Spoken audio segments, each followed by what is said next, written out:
주님께서 여러분과 함께 또한 사제의 영과 함께 마테오가 전한 거룩한 복음입니다. 주님 영광 받으소서. 그때 11제자는 갈릴레아로 떠나 예수님께서 분부하신 산으로 갔다. 그들은 예수님을 뵙고 엎드려 경배하였다. 그러나 더러는 의심하였다. 예수님께서는 그들에게 다가가 이르셨다. 나는 하늘과 땅에 모든 고난을 받았다. 그러므로 너희는 가서 모든 민족들을 제자로 삼아 아버지와 아들과 성령의 이름으로 세례를 주고 내가 너희에게 명령한 모든 것을 가르쳐 지키게 하여라. 보라, 내가 세상 끝날까지 언제나 너희와 함께 있겠다. 주님의 말씀입니다. 그리스도님 찬양합니다. 성령수님. 그래도 새 성전 보시니까 기분이 어떠십니까? 얼마나 갈란지를 몰라도 일단 저도 좋고 여러분도 좋고 좋습니다. 건축 부분에서 뭐 이야기할 때 성과 속 거룩하고 또 세속을 구분짓는 아주 결정적인 발명품이 있습니다. 그게 발명됨으로써 사람들이 성과 속, 거룩함과 세속을 딱 구분되게 인식을 하게 되는데 그게 뭐냐면 계단입니다. 계단. 여러분들이 이제 그러니까 어디든지 가도 거룩하다라고 하는 것은 계단을 만들어서 우리가 거리를 두죠. 남미 같은 피라미드 봐도 막 수백 개의 계단이 있고 그래서 계단이 높으면 높을수록 우리가 거리가 멀다. 이제 그렇게 성과 속을 구분해낸다라고 하는 것이 건축학에서의 해석인데 지난 성당에서는 계단이 있었습니까? 없었습니까? 없었어요. 갖고 여러분이나 나나 똑같았어요. 같은 바닥에서. 그런데 이제 계단이 3개나 생겨버렸네요. 제가 더 거룩해 보입니까? 택도 없는 소리하고 똑같아요. 근데 계단이 3개 생겨가지고 올라와서 제가 위에서 내려다 보니까 1년 가까이 이렇게 눈 맞추고 살다가 위에서 내려다 보니까 저도 좀 어색하고 그런데 좋은 점은 있네요. 이제 여러분도 졸면 다 보여요. 여기서는 이렇게 평평해가지고 뒤에서 졸면 내가 잘 안 보였었는데 근데 여기서 졸면 이제 다 보여서 이제 졸다가 큰일 나게 생겼다 그런 생각도 들고 이건 역시도 이제 새로운 성전이 되면서 제가 이렇게 여러 군데 사진을 찍어가지고 제 동기 신부에게 보내줬어요. 그랬더니 제 동기 신부가 딱 한마디 하더라고요. 이제 좀 성당 같다. 이제 좀 성당 같다. 그때 맨바닥에서 허름한 가구물에서 미사 드릴 때는 동기 신부가 봐도 성당 안 같았나 봐요. 근데 딱 꾸미고 사진을 찍어서 보내니까 야, 이제 좀 성당 같다라고 답을 하던데 우리 신자 여러분들도 물론 믿음은 뭐 건물에 따라서 변화되는 것은 아니지만 그래도 이제 어디 가서 여러분들 대촌 성당 다닌다라고 할 때 덜 부끄럽겠죠? 덜 부끄러울 것 같고 그래도 좀 외형적인 것이긴 하지만 그래도 성당 같은 성당 다닌다라는 그런 또 뿌듯함도 줄 수 있을 것 같고 그래서 그동안 1년 가까이 또 고생하신 우리 신자 여러분들 고생하셨고 또 수고하셨고 또 여러모로 도움을 주신 또 수많은 분들에게도 또 감사드리는 그런 마음이 드는 연중제 30주일 정교주일입니다. 이제 쓸데없는 이야기는 그만하고 정교에 대해서 이야기를 해야 되겠죠. 오늘은 정교주일이고 사실 정교, 성교라고 하는 것은 그냥 우리들에게 해야 되는 어떤 부차적인 그런 몫이 아니라 예수님께서 주신 가장 기본적인 권리이자 의무입니다.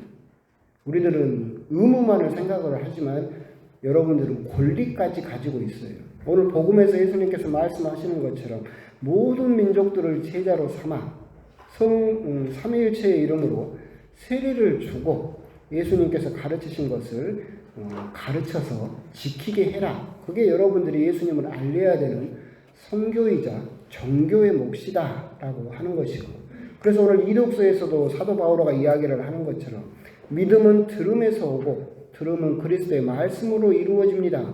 듣지 못하는데 어떻게 믿을 수 있겠습니까? 라고 이야기를 하고 있죠. 결국은 우리들은 개신교에 비교해서 선교나 정교에 대해서 굉장히 좀 어떻게 보면 두려움을 가지고 있고, 그래서 누구에게 예수님에 대해서 전하는 것을 부끄러워하는 경우가 참 많이 있지만, 그것은 여러분들이 말하지 않으면 듣지 못하는데, 듣지 않았는데 어떻게 믿음을 가질 수 있겠습니까? 라는 그 말씀을 듣고 내가 부족하다 하더라도 예수님에 대해서는 알려야 되는 의무와 권리가 있다라고 하는 것을 다시 한번 생각을 해 보셨으면 좋겠습니다. 그러면서 곰곰이 보면 그런 생각이 들어요. 개신교와 비교를 할 때 개신교의 선교 스타일은 장비 스타일인 것 같아요. 장비가 뭐예요? 무대뽀로 하죠. 그냥 선교를. 예수 천국 불신 지옥 해가지고 막 안 믿으면 막 그냥 하여튼 장비 스타일로 무대뽀로 달려드는 그런 스타일의 생각이 나요. 우리 천주교 카톨릭의 선교 스타일은 이순신 장군 스타일. 뭐예요? 내가 신자라는 것을 그 아무도 알지 못하고 나의 죽음을 적에게 알리지 마라 하는 이순신 장군처럼 우리들은 내가 천주교 신자인 게 아무도 모르게 해야 된다. 식당 가서도 성호경 긋고 밥 먹어요? 그런 분들은 다행이고, 그래도 숨어서 뭘로 이렇게 해도 다행이고, 아니면 많은 신자들은 어떻게 해요? 안 하고 그냥 왜? 부끄러워서. 참 우리 가톨릭 신자들의 선교 스타일은 이순신 장군 스타일. 내가 천주교 신자인 걸 그 누구에게도 알리지 마라. 실제로 그런 일도 있었어요. 실제 광주 본당에서 성당 앞에 슈퍼마켓이 있었어요. 슈퍼마켓이. 그래가지고 이제 미사 끝나면 신자들이 미사 끝나고 가면서 음료수도 사 먹고 뭣도 사 먹고, 신부님도 가서 이렇게 친했는데, 그런데 이제 예비 신자 입교식이 딱 있었는데 드디어 그 슈퍼 주인 자매님이 입교를 한 거예요.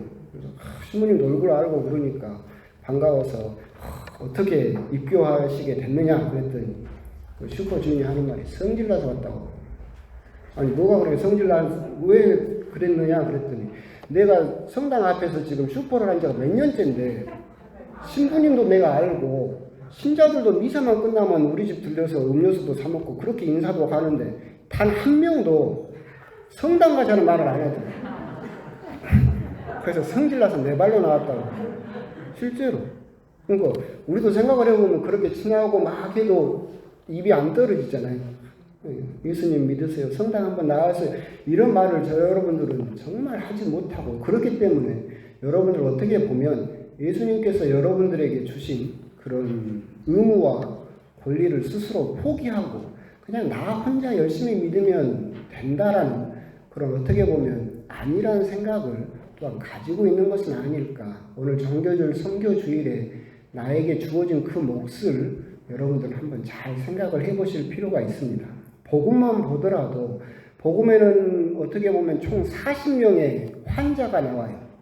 이 40명의 환자가 나와서 예수님에게 치유를 받는데 그중 6명만이 자기 발로 나와서 치유받은 사람이에요. 그럼 34명의 사람은 누군가가 데려오거나 누군가가 예수님을 소개하죠. 그럼으로써 예수님을 믿게 되었어요. 복음에서도 그래요.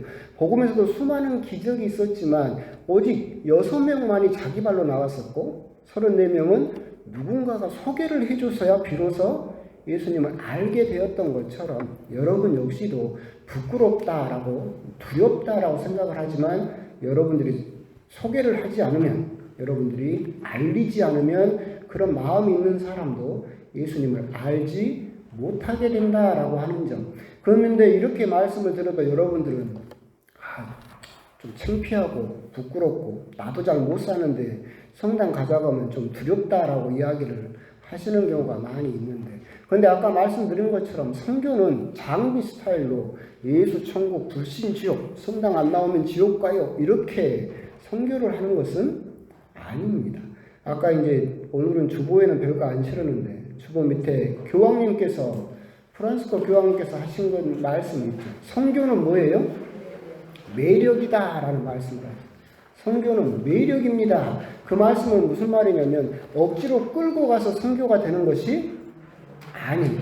여러분들이 그렇다면 예수님을 알리려면 여러분들은 그러면 어떤 사람이 돼야 된다는 이야기예요? 매력 있는 사람이 돼야 돼요. 아, 성당 다니는 저 사람을 보니까 하느님 믿는 사람은 뭔가 좀 다르구나. 야, 성당 다닌다고 하더니 성당 다니는 사람은 뭔가 좀 다르구나 라고 하는 여러분 스스로가 매력 있는 사람이 돼야만 선교가 이루어진다. 실제로 그러잖아요. 막 예수님 말씀하고 막 하는데 하는 행동이나 말은 개차반이야. 그럼 누가 그 사람 보고 성당을 가고 싶겠어요? 선교는 매력이다. 그 부분을 생각하실 필요가 있어요. 실제로 또 오늘 예화가 많네. 실제로 이제 그런 이야기가 있어요.